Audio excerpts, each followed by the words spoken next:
Oblivion Remastered just shadow dropped a few days ago, completely catching everyone off guard. I figured mods would take at least a week or so to start popping up. But no, I was dead wrong. The community's already releasing a ton of them out. Then again, should we really be surprised? This is an Elder Scrolls game we're talking about. But here's the thing, while there's some exciting momentum, there's also some bad news and a little hope for the future of modding. Let's talk about it. We know Oblivion Remastered is currently using both the Unreal Engine 5 and a modified version of Oblivion's 2006 engine. As the devs put it, Unreal Engine 5 is the body while Creation Kit is the brain. And that's where the problem lies. Because of this dual engine approach, modding is way more complicated than usual. Unless of course Bethesda or Virtuous steps in with official tools. Unfortunately for us, they've already confirmed no official mod support for Oblivion Remastered. Despite them saying that didn't stop modders. Within 48 hours, Nexus Mods was already flooded with hundreds of mods. HUD enhancements, icon redesigns, reshades, and even fixes for level lock rewards. But the real shocker, someone already made a sprint animation replacer, which I never expected to see this soon. Turns out the modder used their own custom rig to pull it off, and they've hinted at releasing those tools publicly once they're polished. And you already know what's gonna happen when that drops. So yes, Oblivion Remastered is technically moddable, but with major limits. Without a creation kit, we won't be seeing the kind of mods that kept Skyrim alive for over a decade. No massive location overhauls, no DLC-sized quests, and so much more. Don't get me wrong though, the game's still gorgeous and absolutely worth playing vanilla. I'd recommend diving in now before the modding rabbit hole inevitably sucks you in. Now let's talk a bit more of what the community found within the files of Oblivion Remastered. Shout out to Nexus Mods for compiling and sharing this information. It states, less than an hour after release, the super talented users in the community with a passion for reverse engineering had already cracked the game wide open. And we're discussing their findings, so we're keeping an eye on their conversation and supporting them if we can. Special thanks to Doodlem and Shadowshade and the other members of XSE RE Discord server for providing us with a summary of what they've found so far.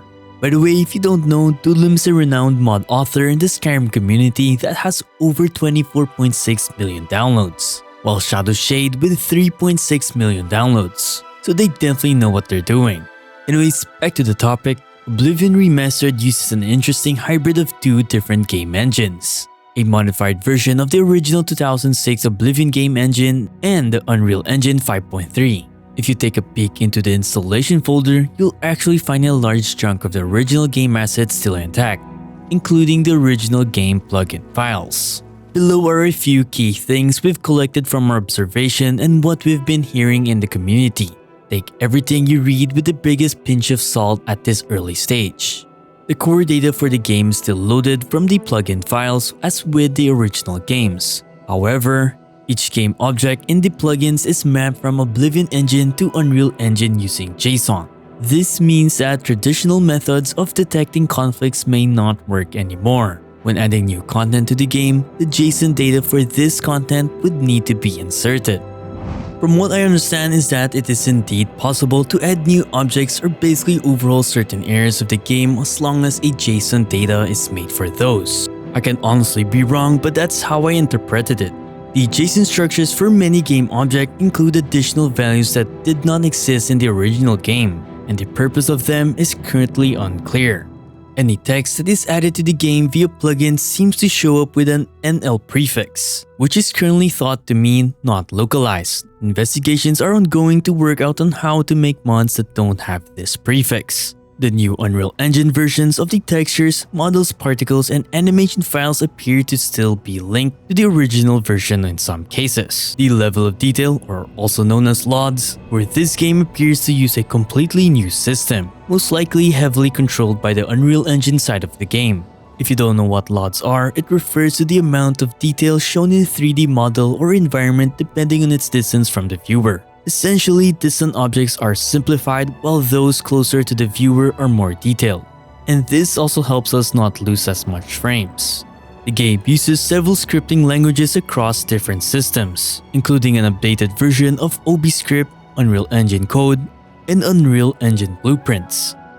Concerning a possible script extender for the game equivalent to XOBSE, there's a challenge of the Creation Engine script extender devs being unfamiliar with Unreal Engine, and Unreal Engine modding being unfamiliar with Creation Engine script extenders. Well, at the time of recording, we already have an official Oblivion Remastered script extender. There's some hints within the game code that there may be a construction set coming for this game, but that may also simply reference the tools used by the developers. Okay, now we're talking.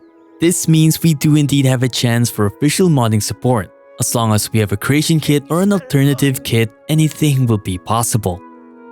On the Xbox Game Pass store, the game states it includes in-game purchases, which could imply the eventual integration of the Bethesda.net paid mod store. Now, of course, this isn't good in general, and if all mods require money in order to have, I believe it will destroy the ecosystem of modding not just for Bethesda games, but all games in general. However, I do understand that this is the only way for console players to experience DLC-sized quest mods. The Xbox Game Pass of the game came with a lot of extra debug data that is helping with the efforts to reverse engineer it. A version of Xedit is in development to support creating plugin files for Oblivion Remastered, but it is currently largely untested and not yet available on Nexus mods. So in summary, modding is indeed possible, especially if we get an official creation kit alternative from Bethesda or Virtuous. If not, then the community will have to dig deeper, and a lot of reverse engineering work that needs to be done before modding can be fully realized. As much as I am excited for Oblivion Remastered mods, only time will tell if we will ever see a similar path of what Skyrim experienced. Just imagine the vast possibilities if a creation kit was available. We could even see Skyrim itself ported into Oblivion Remastered. I don't want to get too excited, but I can't help it even though they say no to modding for Oblivion Remastered. So, what do you guys think? Will Skyrim level modding will eventually come to Oblivion Remastered and the devs will shadow drop a creation kit alternative? Or modding will never be the same as the ones in Skyrim? Let me know your thoughts down below. If you enjoyed this video, don't forget to leave a like, comment, and subscribe if you're new to the channel. It'll definitely help with the algorithm. It'll also only take a few seconds and it will definitely help me out. Thanks for watching and I hope to see you next time. Happy modding everyone!